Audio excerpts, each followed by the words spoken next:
Je suis Youssouf Sangaré, islamologue, maître de conférences à l'Université de Clermont-Auvergne et je suis ici pour vous parler de mon livre « Le scellement de la prophétie en islam » issu de ma thèse de doctorat soutenue en 2016 à l'Université de Strasbourg.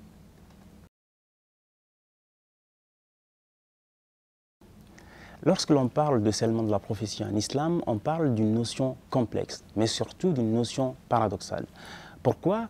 Parce que l'idée que la prophétie est scellée s'appuie sur un unique passage coranique qui se trouve à la sourate 33 du Coran, au verset 40, où l'on trouve à propos de Mohammed l'expression « Khatam Nabiyyin », que l'on traduit par « sceau des prophètes ». À partir de cette expression, les auteurs musulmans sont arrivés à construire ce que Régis Blacher appelle une doctrine théologique fondamentale en islam. Dans le livre, j'essaie de montrer comment cette construction s'est faite. Par exemple, dès la mort du prophète de l'islam en 632, un groupe de compagnons discutant des passages coraniques vont dire que l'expression Khatam Nabiyyin signifie pas de prophète après Mohammed.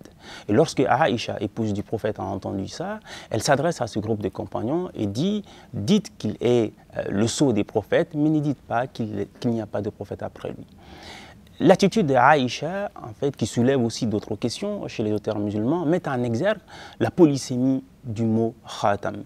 Formé sur la racine trilitère khatama, le verbe khatama peut être traduit par clôturer, sceller, marquer, conclure.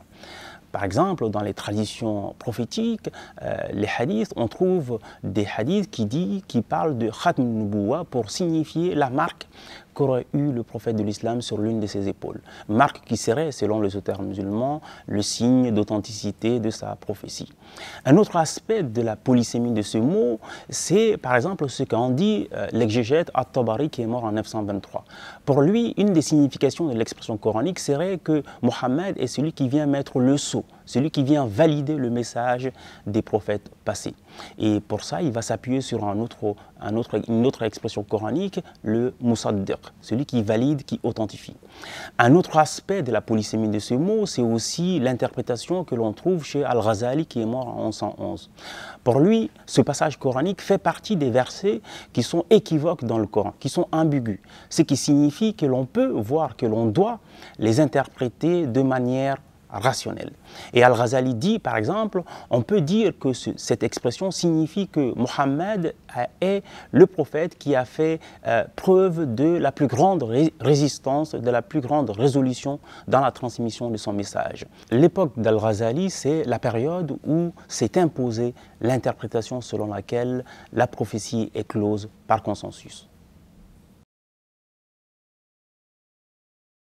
Dans le Coran, plusieurs termes sont employés pour qualifier la fonction de ceux qui sont chargés par Dieu de transmettre un message de sa part. On trouve par exemple l'expression Nabi que l'on traduit par prophète. Et l'on trouve aussi le mot Rasoul, envoyé, messager. Mohammed est qualifié par les deux expressions. Dans le Coran, on ne trouve pas une distinction décisive de ces deux expressions. Cette distinction sera faite plus tard par les auteurs musulmans, notamment au Xe siècle. Quoi qu'il en soit, un prophète pour le Coran est celui que Dieu choisit, qu'il élut pour transmettre un message de sa part aux humains.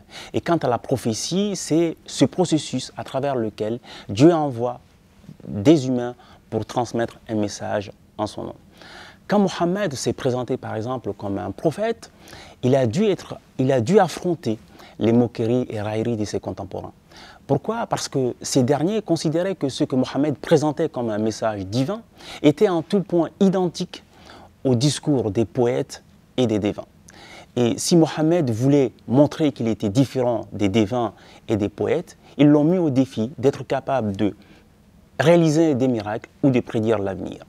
Une exigence qui est rejetée par le Coran, pour qui un prophète n'a pas pour vocation de réaliser des miracles, sa tâche n'est pas non plus de prédire l'avenir, mais de prévenir contre le châtiment divin le jour du jugement dernier. Raison pour laquelle, dans le Coran, Mohammed est qualifié d'être Bachir, annonciateur de bonnes nouvelles pour ceux qui croient en Dieu et suivent ses commandements, mais aussi il est Nadir, c'est-à-dire celui qui avertit, qui tire l'alarme contre ceux qui ne croient pas en Dieu et ne suivent pas ses prophètes.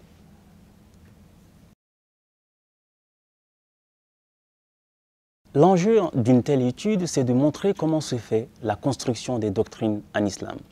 On pense parfois, à tort, que les doctrines islamiques sont les mêmes depuis le 7e siècle jusqu'à nos jours, qu'elles sont intangibles. Notre étude prouve le contraire. En fait, notre étude met en exergue ce que Mohamed Harkoun a affirmé: toute doctrine est le fruit d'une construction sociale. Ce qui signifie que l'on ne peut comprendre une doctrine, quelle que soit la religion, sans avoir une connaissance approfondie des contextes dans lesquels celle-ci a été façonnée, débattue et transformée.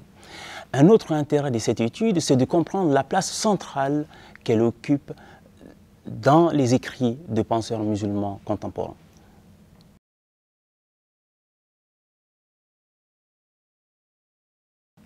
L'enjeu principal des débats sur le scellement de la prophétie, c'est le suivant. Est-ce que la fin de la prophétie fait de l'islam une religion dynamique, ouverte, dans laquelle l'homme doit désormais assumer, comme le dit Mohamed Abdou, ses responsabilités et faire face à l'inconnu en s'appuyant sur sa raison? Ou est-ce que la fin de la prophétie fait de l'islam une religion statique, close, qui renferme le fidèle dans les marges étroites d'une tradition, d'un texte sacré? Pour le penseur tunisien Abdelmadjid Charfi, c'est cette seconde option, cette seconde lecture qui a conduit au monopole d'une poignée d'individus sur les textes religieux et aussi a conduit à mettre sous contrôle la pensée religieuse. Par conséquent, réinterpréter cette notion permet à des penseurs musulmans contemporains de contester ce monopole et de redéfinir la place de l'autorité en islam. Un autre enjeu de ces débats, c'est la question du takfir, de l'excommunication, le fait d'exclure les autres. Par exemple, la différence de conception entre le sunnisme et le chiisme a conduit à des excommunications. Pour les chiites, la fin de la prophétie, ce n'est pas la fin du dialogue entre le ciel et la terre. La fin de la prophétie, au contraire, initie le cycle des imams. À la prophétie succède l'imamologie. Les imams sont ceux par qui on accède au sens caché, profond et actualisé du message de Mohammed. Donc, cette différence de conception a conduit à des excommunications. Aussi, à l'intérieur du sunnisme, les différences de conception ont aussi engendré des excommunications. Et à ce propos, Al-Ghazali va écrire dans un de ses ouvrages, il va développer toute une pédagogie pour prévenir des dangers de l'excommunication.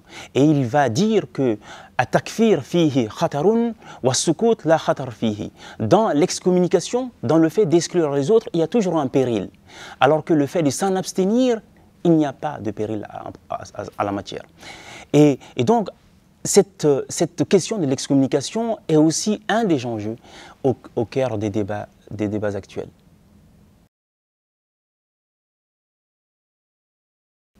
Pour beaucoup de penseurs musulmans contemporains, à l'image de Mohamed Iqbal, le message de Mohammed, la prophétie de Mohammed est arrivée en un moment précis de l'histoire humaine, celle de la maturité.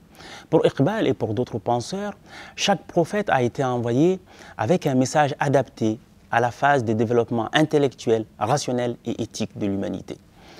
Donc le message de Mohammed a été envoyé en une période précise, celle de la maturité humaine. Qu'est-ce que cela signifie? Cela signifie pour Iqbal que Mohammed et les prophètes qui l'ont précédé, à la fois leur message s'adapte et épouse la réalité et non pas s'impose à elle. Et aussi pour Iqbal, puisque le message de Mohammed est arrivé dans la phase de maturité de l'humanité, cela signifie que l'homme était désormais capable de ne plus être sous la tutelle du divin. Il était désormais capable de se conduire à travers sa faculté rationnelle. On peut ainsi se poser la question, est-ce que la fin de la prophétie ne signifie pas la fin de la religion? Le penseur iranien Abdelkarim Soroush et aussi le penseur pakistanais Fazlur Rahman répondent que non. Pour eux, dans cette nouvelle phase de l'humanité où il n'y a plus besoin de prophètes, l'homme aura toujours besoin de s'appuyer sur l'enseignement coranique, à une seule condition que la lecture du texte coranique soit dynamique, que ce soit une lecture qui soit renouvelée et en fonction des réalités et des défis auxquels l'homme fait face.